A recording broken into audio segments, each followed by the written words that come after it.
Hi, I'm Whitney Morgan, Hashimoto's coach, functional nutrition practitioner, and creator of the Thyroid Reboot Method. This video is another installment in my series where I answer some of the most common thyroid questions. If you missed previous videos in this playlist, make sure to go back and check those out. The question I'll be answering today is, how is Hashimoto's diagnosed? But before I jump into it, go ahead and hit that subscribe button and the little bell next to it so you'll get notified every time I post a new video. I have worked with dozens of women with Hashimoto's, and most of them tell the same story of struggling for years with symptoms before ever getting their diagnosis. Unfortunately, it can take an average of 10 years to get diagnosed. Either because doctors focus mainly on TSH for thyroid assessment, or because the symptoms of Hashimoto's are dismissed as being the result of stress, menopause, or just plain getting older. So how does your doctor go about looking for Hashimoto's? Well, the most helpful and simple way is through a thyroid antibody test, specifically looking for TPO and or thyroglobulin antibodies.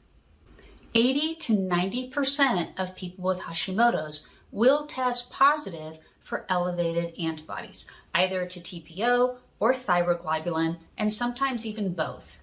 The more elevated the thyroid antibodies are, the greater the damage to the thyroid gland. If you've ever had your thyroid antibody levels checked, go ahead and drop a thumbs up emoji in the comments. Okay, so what is too high when it comes to thyroid antibodies? It's important to keep in mind that the standard reference ranges for both TPO and thyroglobulin antibodies can vary from lab to lab, but generally speaking, anything over 35 is considered elevated.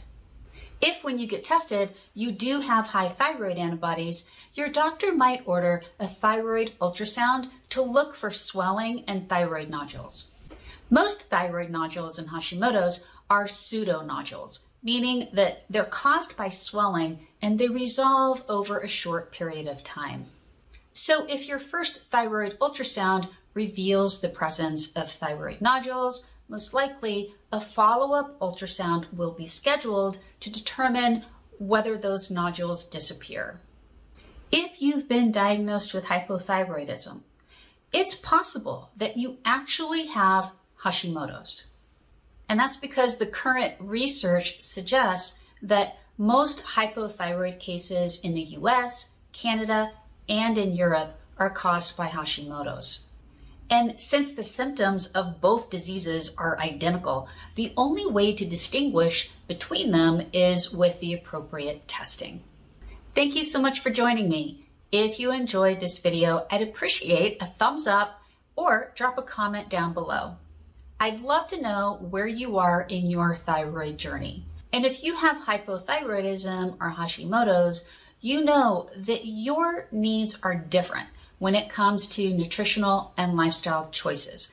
That's why I've created my Thyroid Reboot Method.